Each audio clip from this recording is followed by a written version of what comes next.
Bueno, bienvenidos a todos a un nuevo episodio del podcast. Hoy estoy muy emocionada porque en este capítulo tengo a Lucas Bucci y Tomás Esposato, dos de los guionistas de la nueva serie documental de Netflix, Carmel, ¿quién mató a María Marta? ¿Cómo están? Muchas gracias por estar acá de una vez. Muy bien, gracias por invitarnos. Un placer. Bueno, muchas gracias por invitarnos. No, a ustedes por aceptar, de verdad. Estoy muy emocionada porque es algo que realmente voy a aprender mucho. No conozco mucho sobre el tema de los documentales, menos de una serie documental. Y pues después de ver la serie, que está buenísima de paso y que quienes no lo hayan visto tienen que verla porque es espectacular, sobre todo, pienso yo, desde el punto de vista cuando uno no sabe literalmente nada. Entonces, aquí les tengo unas cuantas preguntas sobre la serie, sobre el proceso, pues que me gustaría charlar con ustedes sobre lo que fue todo el proceso y describir esta serie. Adelante. Bueno. Lo primero que fue lo que más duda tengo, ¿habían escrito alguna vez alguno de los dos un proyecto de este tipo, algún documental? Bueno, en realidad hicimos una película nosotros como directores, guionistas y actores también, y productores, bueno, como todo un poco, que se llama Los Payasos, que si bien no tiene nada que ver con esta serie, es una película documental con algunos toques de ficción, es una película medio híbrida, pero habíamos transitado el género documental, también con los productores de esa película que fueron Néstor Frenkel y Sofía Mora. Néstor es un gran documentalista y Sofía Mora participó de Carmel con nosotros. Así que bueno, esa es nuestra experiencia pasada y después como aficionados al género, digamos, como cualquier espectador que puede gustarle el género. No me acordaba de los payasos. Pero el proceso de los payasos es interesante porque, a ver, lo que me acuerdo que me había contado Lucas era que habían cosas guionadas y habían cosas que se dieron por el resultado de ir al mismo festival, que no fueron muy planeadas, sino que ocurrieron en el momento. Sí, Los Payasos es una documentación de un proceso ficcional, si querés. Entonces es algo muy extraño porque lo que estamos haciendo es documentar una situación que dentro de la misma situación tiene un proyecto ficticio, digamos, un proyecto de ficción. Entonces es una especie de mamushka donde todo tiene una capa más y todo es recursivo y todo es adentro de adentro de adentro de adentro. Y bueno, es un delirio total, pero tiene toda una parte documental que nos sirvió o puede ser algún tipo de ancestro de lo que hicimos con Carmel, que es un documental más clásico, ¿no? Había algunas cosas que pudimos utilizar de Los Payasos con Carmel, pero también había muchas otras que no las conocíamos y que tuvimos que ir explorándolas de a poco, ¿no? Claro.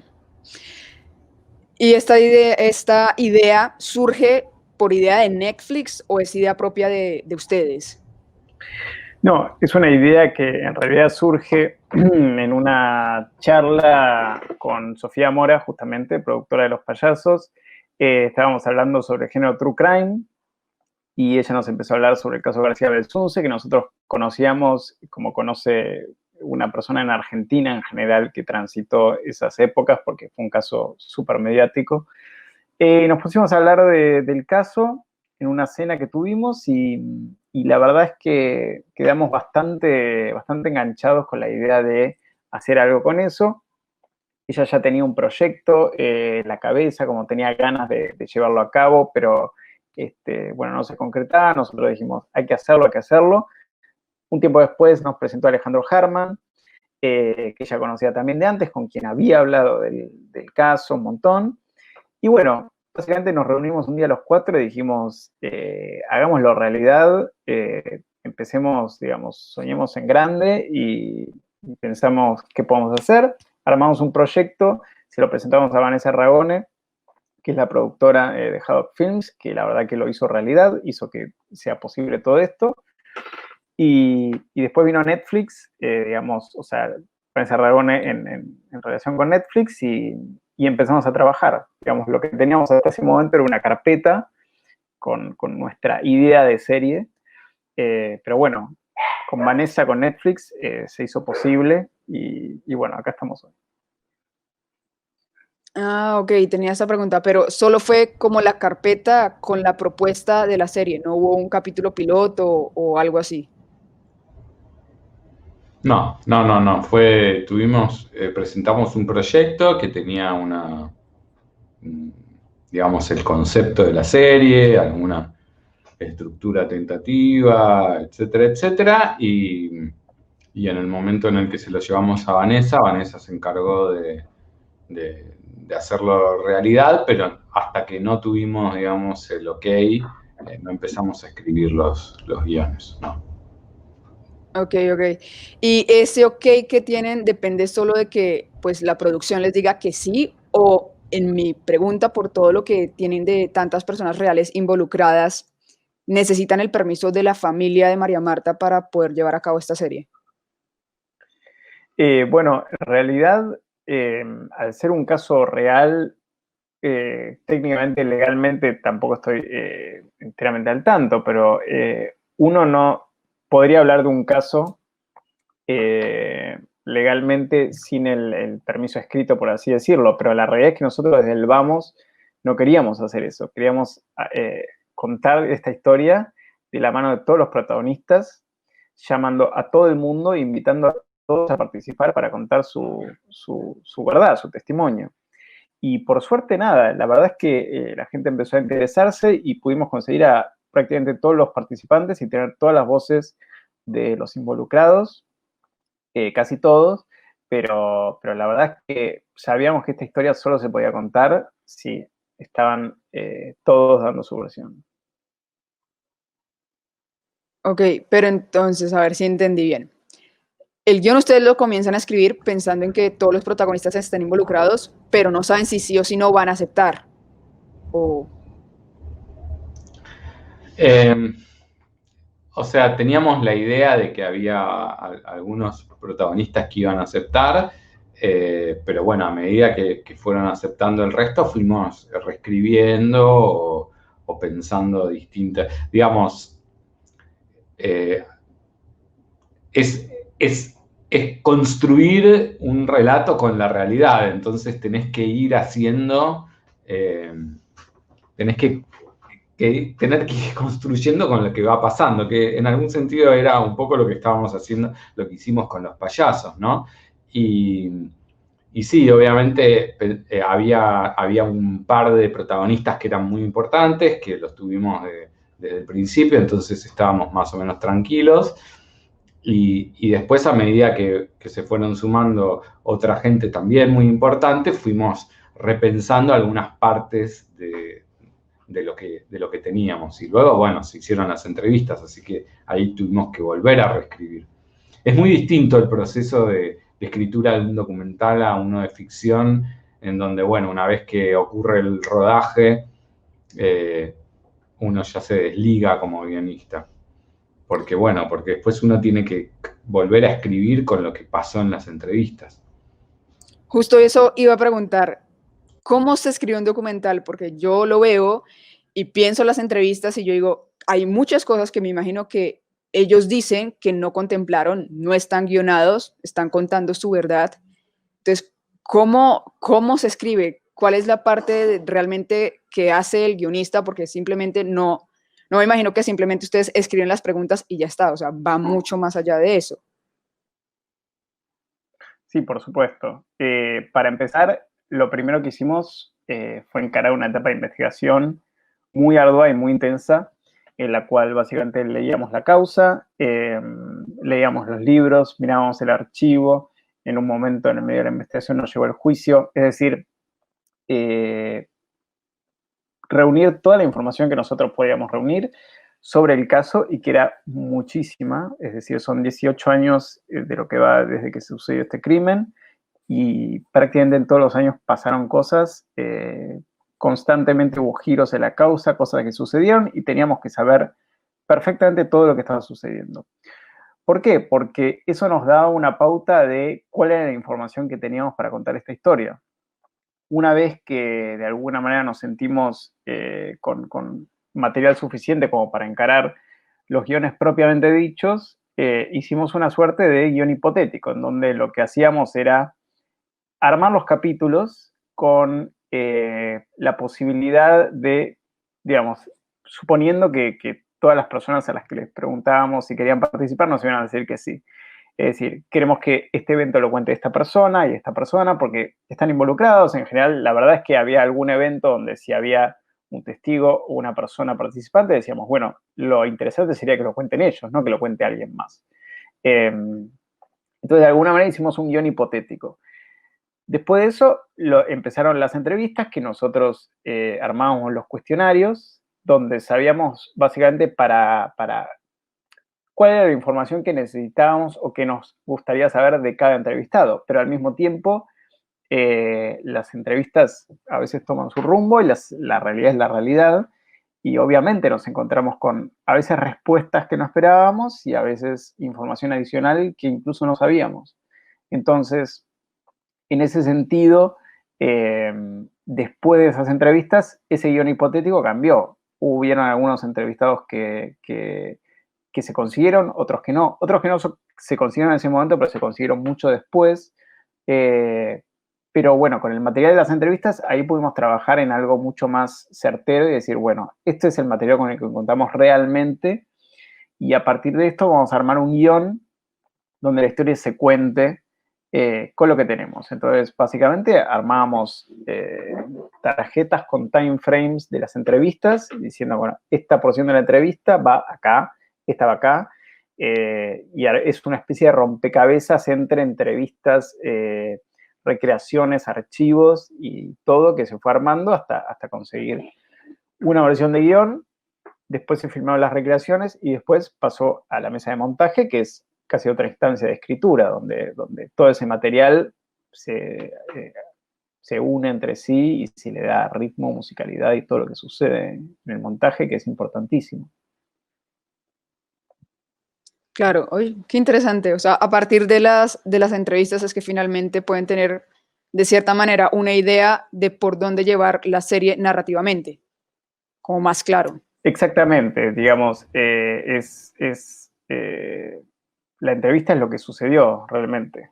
Digamos, son los testimonios que nosotros necesitábamos. Ok, ok. Y a ver, ahorita que estaban hablando de la investigación, ¿qué tan fácil o difícil fue conseguir todos estos archivos? O sea, ¿están al público o había que pedir cierto permiso especial para acceder a ellos? No, la verdad es que había un montón de material subido online. Hay un blog que es público que se llama casobelsunce.blogspot, que es de hecho el blog de una de las entrevistadas que vemos en el capítulo 4. Ahí hay muchísimo material subido, pero bueno, nosotros también tuvimos que buscar material por otro lado y quizás había algunos faltantes y cosas que hubo que conseguir. Sí, tuvimos mucha ayuda con respecto a eso en la producción. Nosotros simplemente recibíamos en el Writers Room material y en base a eso también pedíamos más material, ¿no? Ah, ok, ok.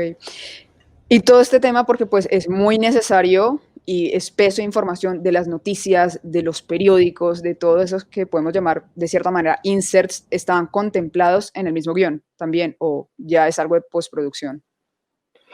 Sí, algunos sí, otros también hubo material que se fue consiguiendo porque, digamos, este fue un proceso largo que llevó casi un año desde que arrancó y había otro año antes en el que se fue craneando todo.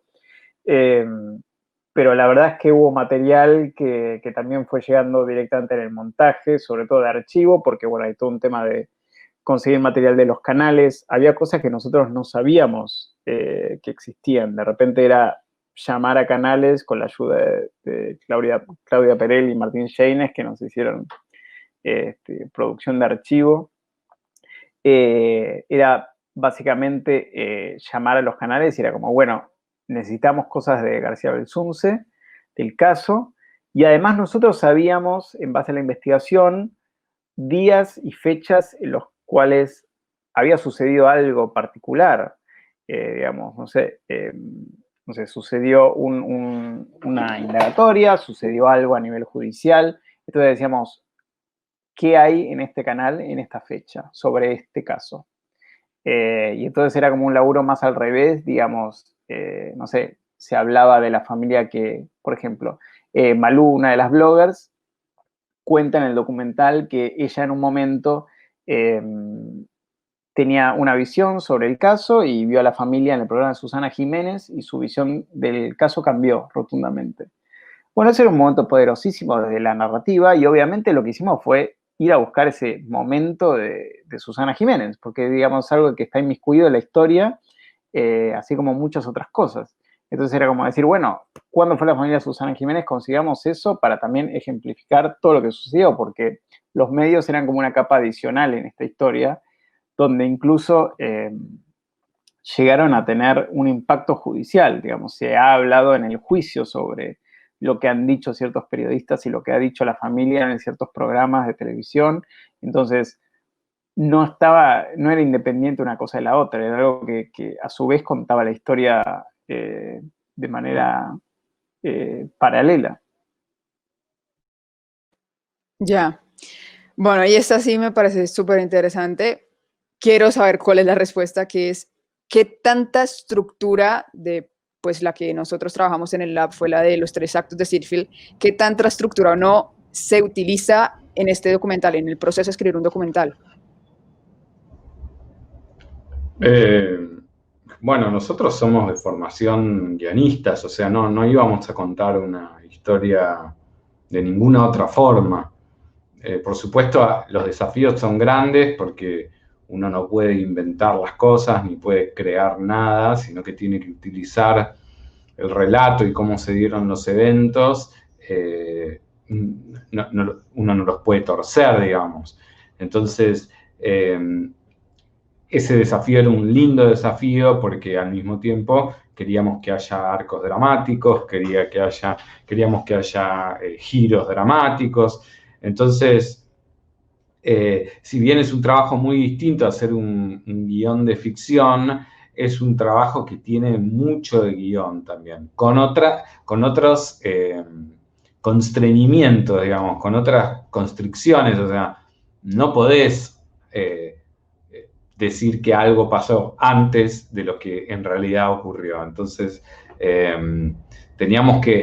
hay que jugar un poco con la sutileza y con el énfasis y con los tiempos internos de la narrativa en vez de los tiempos de la historia, digamos, de la historia real. Digamos, a veces entre un hecho y otro por ahí pasaron 4 años, pero vos en tu narrativa vas a comprimir ese tiempo, vas a hacer una elipsis para que pase menos tiempo y vas a reponer quizás información que quedó en el medio, la vas a reponer después, avisando que eso ocurrió en el medio. Entonces, es un gran trabajo creo yo que es un gran trabajo de elipsis, que es mucho de lo que uno hace también cuando escribe un guión de ficción, pero de otra manera, o sea, con la dificultad de que no podés faltar a la verdad, digamos. Ok, pero a ver, ¿lo planearon de esa manera de, no sé, por eso pregunto, este va a ser el detonante, este va a ser el punto giro, o fue algo que se fue más bien encontrando?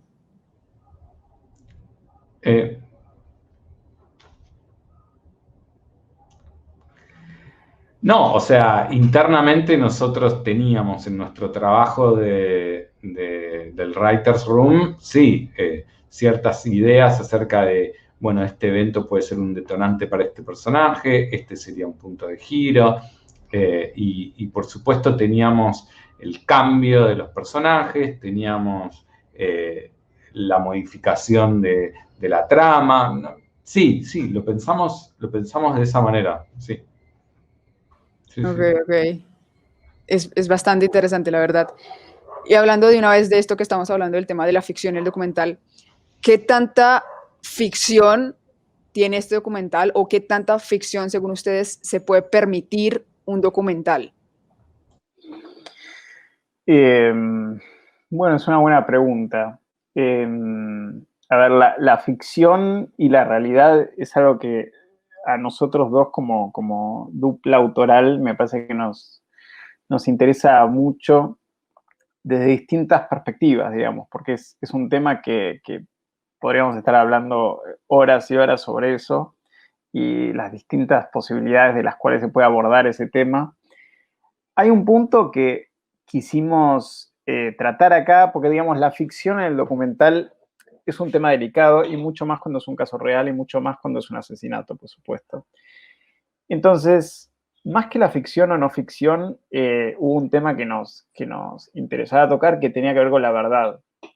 La verdad es algo a la que es muy difícil acceder en un caso así, porque no se sabe bien qué pasó, no es que hubo una cámara filmando, no es que hay una prueba fidedigna de ese momento, digamos, desde el punto en el cual María Marta entra en su casa, lo único que tenemos son testimonios.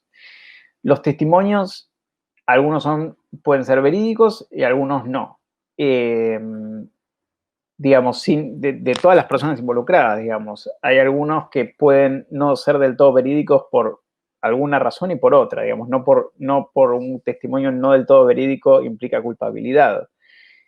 Entonces, eso lo que genera no es una ficción, sino una especie de posibilidad de versiones alternativas. Entonces, para nosotros era importantísimo que todas esas versiones estén contadas y de alguna manera la realidad nunca la vamos a encontrar, pero de alguna manera cada espectador va a formar su propia versión de lo que cree que es real, por así decirlo, que es un poco también, para referirme a la otra película, a los payasos, digamos.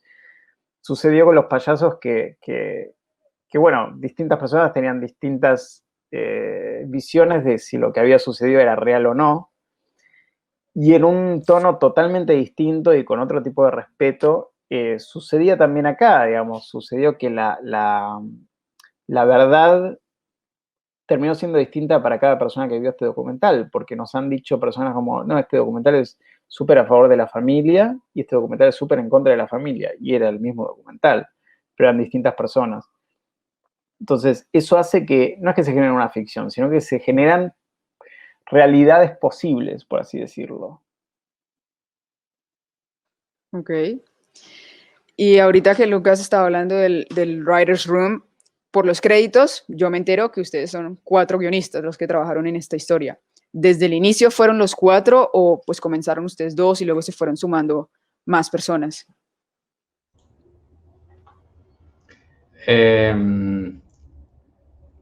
No, o sea, esto como dijo Tomás antes, es una idea que charlamos con Sofía Mora. Sofía Mora había empezado a discutir o a charlar sobre este tema con Alejandro Hartman y en un momento nos juntamos los 4 y desde ese momento lo que hicimos fue llevar este proyecto adelante los 4. No es que nosotros primero tuvimos la idea primigenia y luego llevamos, se fue agregando gente. En realidad surge de este equipo de 4 personas. Ok. ¿Y cómo es repartirse el trabajo? Cómo se lo repartieron? No sé, ¿son 4 capítulos, cada uno escribió uno o fue todo conjunto? No, fue conjunto, de hecho fue un laburo muy colectivo y eso fue muy bueno para la historia porque lo que sucedía era que, bueno, obviamente cada uno tiene su visión de lo que sucedió, a nosotros nos pasaba que durante la investigación nuestras visiones cambiaban día a día, semana a semana, hora a hora a veces. Digamos, en un momento un día llegamos y pensábamos que había pasado una cosa y otro que había pasado otra y eran disímiles quizás las opiniones. Pero siempre tratamos de que si alguien venía con una hipótesis formada diciendo esto es lo que sucedió, el otro lo tenía que refutar porque no existía una versión absoluta de nada de lo que había sucedido. Y nuestro objetivo desde el principio con esta serie era que íbamos a ser justos a todas las partes y que no iba a haber una versión por sobre la otra. Todas las versiones iban a tener el peso que requería gracias a que estaban todos los entrevistados. Entonces no podíamos desdeñar a uno ni a otro. La idea era que todos tengan su voz y que nosotros contemos el caso de la manera más objetiva, diría, justa, diría, posible, que obviamente es muy difícil de hacer, y más en un caso como este, pero ese laburo colectivo de todos opinando, y a la vez la gente entraba al writer's room y tenía su opinión, y nosotros refutábamos la opinión del que llegaba, y se quedaba pensando, y nos hacía reflexionar a nosotros. Entonces fue una cosa muy linda la que sucedió en Haddock, porque fue colaborativo. Pero bueno, la verdad es que encaramos los 4 capítulos prácticamente a la vez, porque era una historia en un todo que teníamos que fragmentar, dividir. Ok, justamente también me preguntaba eso. ¿No pensaron en un momento que fuera película en vez de serie? No pensamos eso, porque creo que desde la génesis de la idea siempre pensamos que era un buen material para una serie. Yo creo que una película sobre este caso se hubiera quedado muy corta, ¿no? Las series te dan esa posibilidad bueno, de entrar en muchos detalles, de tener puntos de fuga, o sea, de salirte un poco de la trama y ponerte a analizar otro tipo de cosas, la reacción de los medios, etcétera, etcétera. Entonces, no, para nosotros siempre fue una serie documental, fue un true crime, hecho y derecho, y la verdad yo personalmente, y creo que desde que empezamos a trabajar los 4, nunca se nos ocurrió que podía tener algún otro tipo de formato. Y en cuanto a esta objetividad que me dicen que buscaban tener, ¿eso complicó más las cosas o de cierta manera las facilitó? Una buena pregunta. No es fácil ser objetivo, porque uno se va formando sus ideas y tiene sus sesgos y sus posibilidades, y uno tenía que permanecer permeable a todas las opciones y mantenerse objetivo para no perder el norte, digamos. Fue difícil, no se diría difícil, por momentos fue complicado cuando quizás al principio, cuando no estaban todos los entrevistados confirmados. Entonces quizás eso fue lo más complicado, que uno decía, bueno, va a ser difícil contar esta historia objetivamente si realmente no tenemos un gran número de personas que ven sus distintas versiones. Como que si solamente tenemos estas pocas personas, va a ser complicado porque, bueno, quizás varias tiran para un lado y hay algo de equidad en tiempo, en peso, en posibilidad de entrevistar. Entonces, fue complicado quizás en un principio, pero una vez que estuvieron todas las voces, de alguna manera más sencillo, porque era simplemente, bueno, armar también cuál es la versión de cada una de estas personas y tratar de mostrarlas de la mejor manera posible. Buenísimo, buenísimo. Realmente es interesante porque lo que decían eran 4 personas con quien cada uno iba haciéndose su propia visión. Entonces, eso me causaba esa duda en ese aspecto. Bueno, ¿ustedes qué dirían? Pues porque ambos han escrito tanto ficción como documental, ¿qué sería lo más difícil de escribir un documental? Lo más difícil de escribir un documental,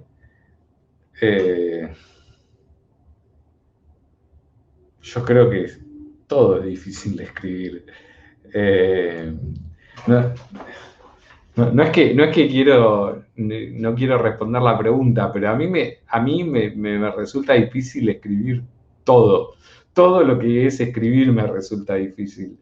Es tan difícil escribir una ficción como escribir un documental.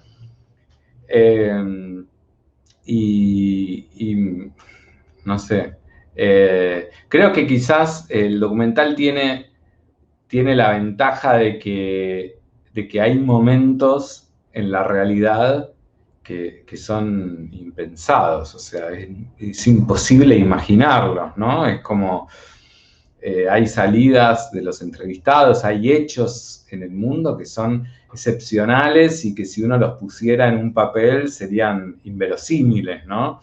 Entonces uno tiene que como tratar de cultivar esas gemas, esos momentos de la realidad que son irreales, que son inverosímiles completamente, y eso uno lo puede usar a su favor. Entonces, en realidad eso es una ventaja del documental. Por otro lado, es cierto que, de vuelta, en el documental vos tenés la obligación, por tu pacto con el espectador, de no contar hechos que son inventados. Tenés que contar o reflejar los hechos, o al menos las versiones de los hechos de gente que los sostiene. Entonces, a veces sí, a uno le gustaría que tal o cual hecho haya ocurrido antes de otro hecho, porque sirve mejor para una estructura narrativa o lo que sea, pero bueno, eso no se puede hacer.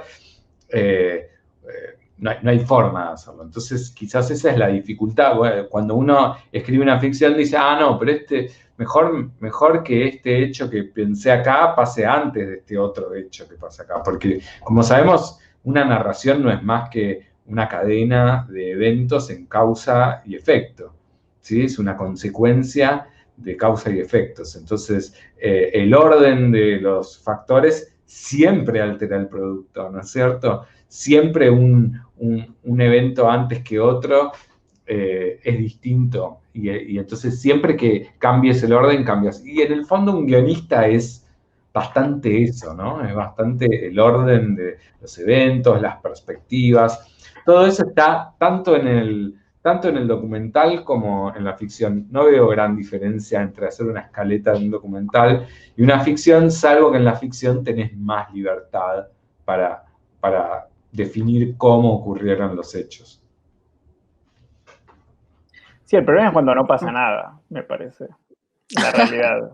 Este caso, sin duda, no tuvo en ningún momento ese problema porque han pasado cosas tantas que, bueno, o sea, lo dificultoso fue ordenarlas también, como dice Bucci, pero bueno, muchas veces si uno tiene que registrar algo sobre un tema y no sucede nada quizás dramáticamente interesante, ahí es cuando uno está en un predicamento y dice, bueno, pero como dice Bucci, uno no puede inventar, entonces tiene que valerse lo que está. Y bueno. Claro. Ven, y con tanto material que ustedes me dicen que tuvieron, ¿qué tan difícil o fácil o qué tan complejo fue decir qué incluimos y qué dejamos por fuera? Muy difícil. Dificilísimo. Muy difícil. Sí, sobre todo porque son hechos que sucedieron. O sea, uno tiene que ser fiel a lo que pasó justamente porque omitir puede generar, digamos, una tendencia hacia una de las versiones. Digamos, si hay una prueba que efectivamente condena o absuelve por momentos a una de las versiones, y no la digo, me la guardo, bueno, no estoy siendo del todo fiel a lo que sucedió. Y la verdad es que eso fue muy complicado. Creo que logramos hacer una versión justa para ambas partes, donde si hubo algo que no se dijo, en realidad lo que sucede es que no se profundizó por un tema de tiempos, obviamente, digamos. La verdad es que muchas de estas pruebas y evidencias uno podría estar hablando horas, porque lo que vimos en el juicio, también viéndolo todo, es que en muchas porciones de evidencia se podía hablar horas sobre el tema.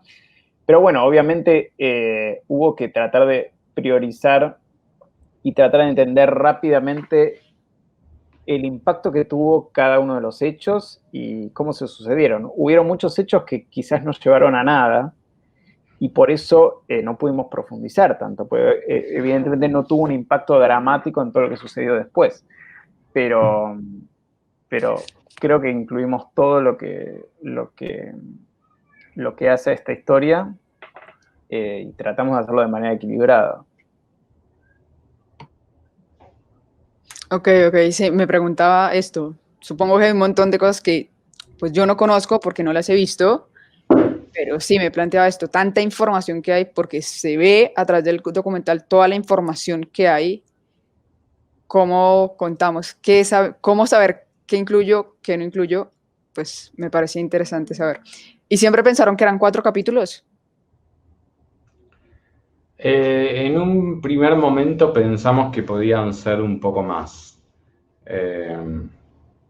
Teníamos una estructura que quizás agregaba algún capítulo, o 1 o 2 quizás, pero en el fondo creo que luego de armar toda la estructura y en discusión en el Writers Room y cuestiones de producción, etcétera, etcétera, nos pareció que 4 iba a estar bien, que siempre es mejor ser contundente, que siempre es mejor no irse por las ramas, y que a veces uno está tan enfrascado en un caso y tiene tantos detalles que a uno le gustaría contar, que pierde también la noción de qué es lo que alguien que lo ve por primera vez va a sentir que es interesante.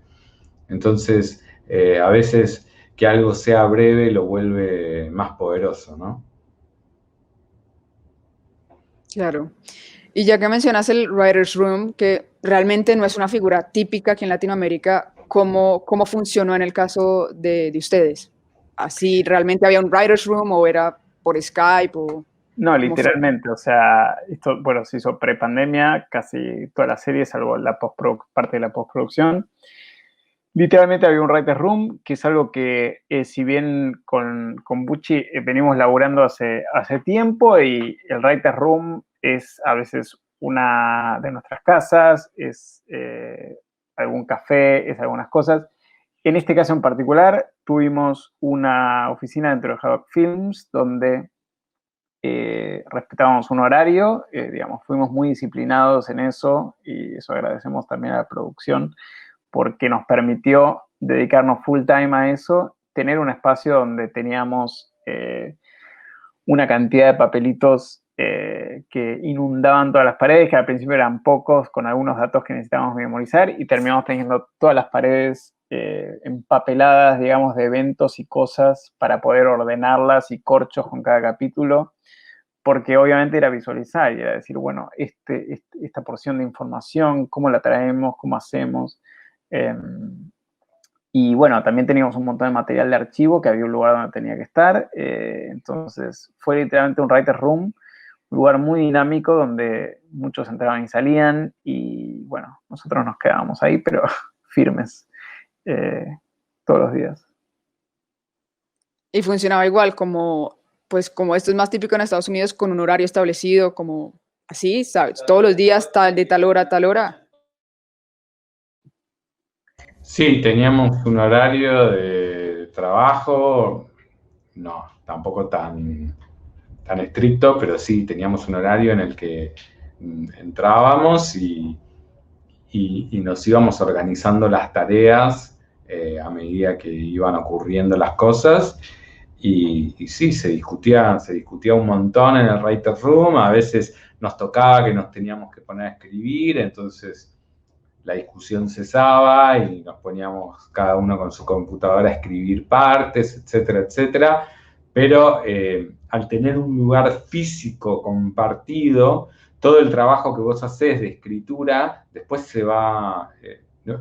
no hay forma de que algo que Tomás escribiese, yo cuando terminara no lo leyera, o que yo escribiese o que si me surgiese alguna duda mientras estaba escribiendo, no le tocara el hombro a Tomás. Recordemos que esto es pre-pandemia y la gente se podía tocar. No le tocara el hombro a Tomás y le dijese, ¿qué pensás sobre esto? Estoy trabado acá, y él me diera su opinión. Entonces, realmente a mí me gustó mucho esa experiencia porque, bueno, porque si uno piensa que la escritura es colectiva o que puede ser colectiva, por lo menos en algunos aspectos, es muy bueno compartir un lugar y trabajar juntos, ¿no? Claro, y aparte de tener ese espacio donde uno se puede dedicar a esto nada más, que no suele funcionar muchas veces así, por lo menos acá. Yo creo que ahora que lo probamos es muy difícil de dejar. De hecho, ahora estamos con un proyecto y queremos establecer horarios fijos y un lugar fijo porque es otra productividad, digamos, para todos los guionistas ahí afuera. Realmente es algo recomendable, aunque sea de probar, porque la disciplina y el arte se llevan mucho mejor de lo que parece. Qué buena frase. Estoy completamente de acuerdo, la verdad. Es que es muy cierto, eso sí. Bueno, ahora, esto realmente es por el proceso que me interesa saber, realmente cómo llegan a Netflix, cómo es el proceso de llegar con ellos, a ellos. Bueno, creo que es lo que te dijimos antes, no hubo mucho, por lo menos de nuestra parte, no sé, nosotros se lo presentamos a Vanessa Ragone, que es una productora muy importante de Argentina, que hizo El secreto de sus ojos y que hizo un montón de películas súper importantes. Y Vanessa pensó que la idea estaba muy bien, que podía funcionar, y ella se encargó de presentarlo a la gente correspondiente para que llegara a la plataforma. No hubo mucho más que eso, la verdad. Ok, lo pregunto porque cuando uno investiga cómo pues llega a este tipo de plataformas, siempre hay como el mensaje de necesitas un agente literario, necesitas un abogado de entretenimiento, necesitas tal figura legal intermediaria. Esto lo dice Netflix como tal en su página, que ya haya trabajado con ellos por una cuestión de cosas. Y yo tengo entendido que muchas de estas figuras en Latinoamérica pues no se ven tanto. Mirá, ¿no? La verdad es que yo no, puede haber ocurrido y que yo me lo haya perdido, digamos. No sabría, o sea, sinceramente no sé cómo estos detalles más finos. Puede haber ocurrido que la producción haya tenido contacto con esta gente y a través de esta gente se hayan conectado con Netflix acá. Yo me pierdo completamente. Lamentablemente, me la pierdo. Bueno, pero ustedes sí que tienen más ese conocimiento profesional. Sí existen estas figuras de el agente literario, el representante de un guionista aquí en Latinoamérica. Sí existe esa figura. No que nosotros sepamos. O quizás existe y no sabemos que están, así que nos encantaría contactarlos. Porque la verdad es que hay un punto en el cual el guionista es una figura un poco desprovista de elementos también, no sé, como a la hora bueno, lo que hace un agente, digamos, de contactarse con personas, de manejar un presupuesto, de decir cuánto vale su hora, que es algo que también, digamos, escribir es algo muy difícil de consolidar en un horario y, digamos, uno no sabe tampoco cuánto va a tomar, porque hay algo que las ideas son como los vinos, o sea, se ponen realmente mejor con el tiempo y mientras más tiempo se invierta, mejor va a quedar, porque una idea es como, mientras más vueltas y más discusión tenga sobre esa idea, bueno, más empieza a crecer. Entonces, obviamente es muy difícil manejar todo eso y los guionistas estamos un poco desprotegidos, pero bueno, también uno se hace a los golpes en este sentido en estos lugares, pero es difícil, sobre todo porque, bueno, la figura de guionista muchas veces es un poco, como charlábamos antes, la figura del guionista es un poco subestimada en muchos casos y el guión es un poco subestimado en muchos casos también. Así que si hay algún agente literario por ahí que nos quiera representar, bienvenido, Sí. siempre que no nos cobre mucho, pero sinceramente yo a mí no me gusta para nada, no sé hablar de plata, no lo sé. Así que adelante. Bueno, ya escucharon a Lucas. Una duda también muy existencial, no existencial, pero que me causa mucha curiosidad, es por qué la serie tiene un showrunner. O sea, en los créditos hay un showrunner en la serie, que Bueno, no es tan común acá tampoco eso. no, la verdad es que no es nada común y sinceramente yo lo festejo porque estas producciones tan grandes, no porque sean producciones grandes, digamos, porque hay mucha gente involucrada y trabajando mucho en distintos sectores que tienen mucha profundidad en sí. O sea, este guión llevó mucho tiempo de hacer porque tuvo varias etapas, como contó Tomás. O sea, tuvo una gran etapa de investigación, 2 etapas de escritura que llevaron todas mucho tiempo y entonces requiere que uno se meta muy a fondo y que gaste mucho tiempo en eso. Pero así como nosotros hicimos el guión, hubo otra gente que estuvo haciendo, no sé, la parte estética, visual, y hubo gente que estuvo haciendo producción también de una manera muy fuerte y que le insumió mucho tiempo. Entonces éramos grandes equipos trabajando durante mucho tiempo en algo y es necesario, a mi modo de ver, que haya una figura, alguien que pueda supervisar todos los distintos procesos y que los pueda congeniar, digamos, para que no sean compartimentos estancos, grupos separados que no saben qué es lo que está haciendo el otro. Tiene que haber alguien que los cosa, digamos, que los una con un hilo, porque al final, si no, cada cual va para un lado distinto. Entonces, yo celebro mucho que haya habido una figura de showrunner con Vanessa, que es una gran productora y además tiene mucha sensibilidad artística, ha hecho cosas ella como directora, entonces sin duda tenía como mucha idea, siempre tenía una idea genial, pero cuando te daba un feedback de lo que vos hacías, también tenía en mente los otros equipos que estaban trabajando en paralelo. Así que para mí fue una gran figura en ese sentido. Sí, me pareció muy interesante ver eso. Bueno, ya para pues ir finalizando, ¿cuál dirían que es la mayor lección que aprendieron al escribir este proyecto? Uy, qué difícil. A ver, como guionista de oficio, diría que un poco también me llevo lo que venimos charlando, ¿no? En este tiempo, que es que la disciplina hace a la productividad, que sentarse varias horas como guionista rinde sus frutos. Obviamente después hay temas que si hiciésemos un nuevo documental, una nueva serie, hay, no sé si errores, pero quizás hay cosas que hubiésemos hecho un poco más rápido, porque acá estábamos en cierta forma probando también lo que a nosotros nos resultaba mejor.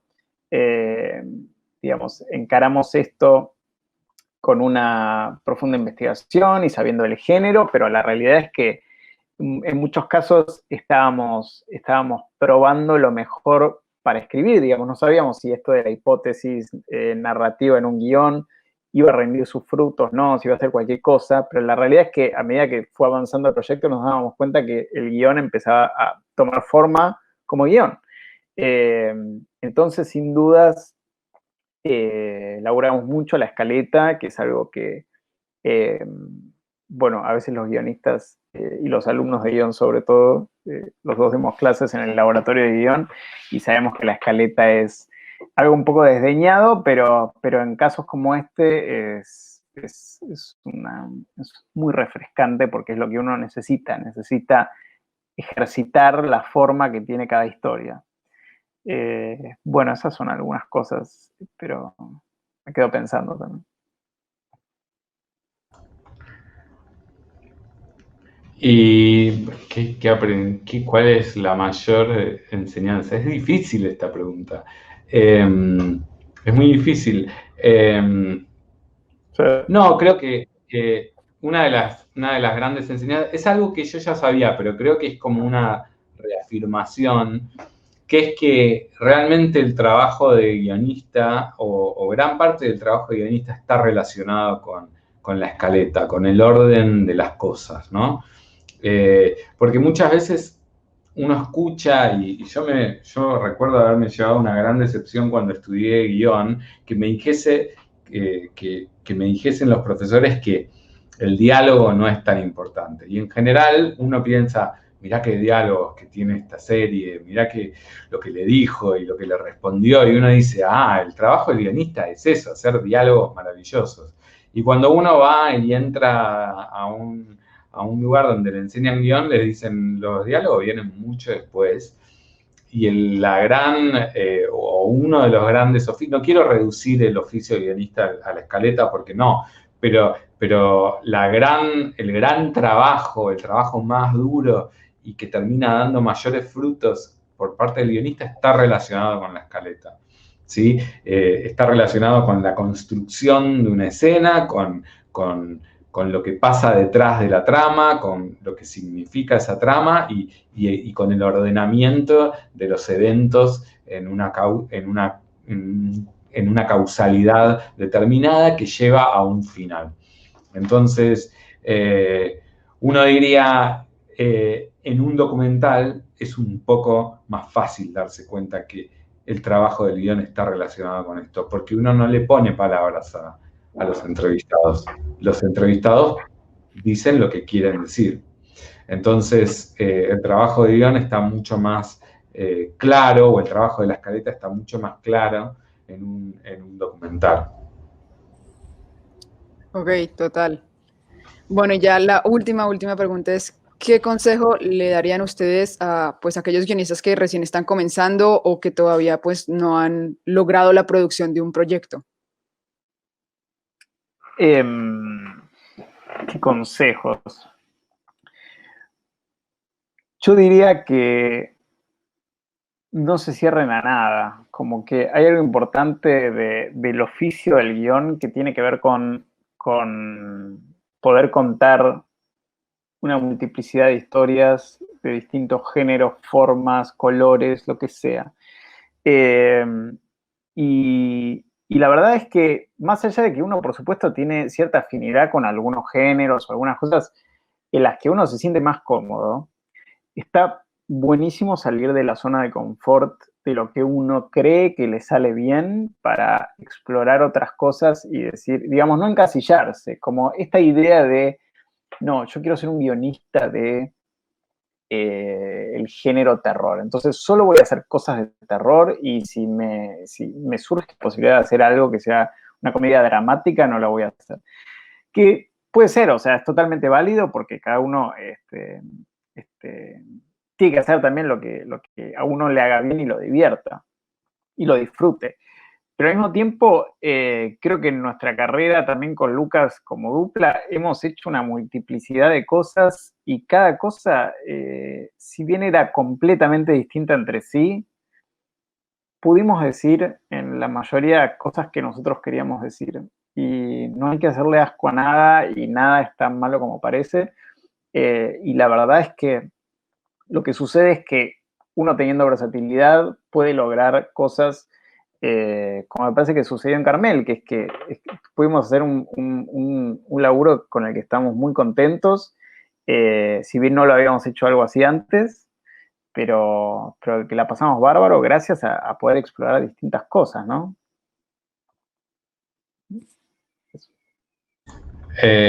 Bueno, si yo tengo que dar un consejo a los guionistas, lo que les diría es que se empoderen, ¿no? O sea, son el inicio de todo proyecto. Nadie inicia un proyecto si no es un guionista, por lo menos en el cine o en la televisión. Todo proyecto de cine o televisión empieza con un guión. Entonces, nosotros tenemos ese poder y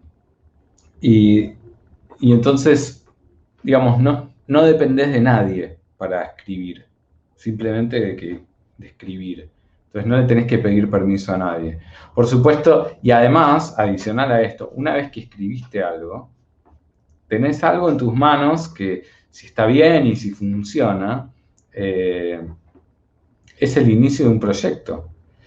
Entonces, a mí lo que me pasaba, digamos, en este año tan difícil, en esta pandemia tan complicada, donde, bueno, el cine sufrió mucho en Argentina y creo que sufrió mucho en todos lados del mundo, era que yo sabía que, a pesar de que, bueno, teníamos algunos proyectos que se complicaron, etcétera, etcétera, yo sabía que aun si todas las redes de gente que a mí me podían ofrecer trabajo, etcétera, etcétera, se hubieran caído, porque básicamente el cine se había caído, yo siempre podía sentarme frente a una computadora y hacer mi trabajo, porque no necesitaba de nadie. En cambio, para otra gente que trabaja en el cine, esto es más complicado. O sea, alguien que hace fotografía necesita que antes de eso haya un guión y un storyboard. Y un director, para hacer un storyboard, necesita de un guión. Nosotros no necesitamos de nada. Simplemente necesitamos sentarnos a escribir. Entonces, eso es un gran poder que tenemos nosotros y nosotras como guionistas, y creo que es algo que nos tiene que dejar de alguna manera tranquilos, y si estás recién empezando, eso es más poderoso todavía. No esperes que te vengan a decir, por favor, escribinos la vida de, no sé, de Obama. O escribí un policial con Brad Pitt. No esperes a nadie. No necesitas el permiso de nadie. Simplemente te tenés que sentar, escribir. Y cuando lo tengas hecho, vas a tener algo que te sirve para ir a lugares y decir, mirá lo que escribí. Puede ser el inicio de un proyecto. Buenísimo, me encanta y estoy 100% de acuerdo con eso que dices. Bueno, le quiero dar las gracias a los dos por este espacio, por este tiempo. La verdad fue una entrevista fascinante. El Carmel está disponible en Netflix de ahora para toda la vida. ¿Hay algún lugar donde se pueda ver Los Payasos? Se puede ver en Cuit TV, y si uno busca por internet, por los buscadores, también lo va a encontrar. Así que... Ok, muchísimas gracias y de verdad felicitaciones. A mí, en lo personal, me fascinó la serie y aprendí bastante de algo que no tenía ni idea. Muchas gracias de verdad. Bueno, Gracias. muchas gracias. Muy buena Muchas gracias charla. por la entrevista.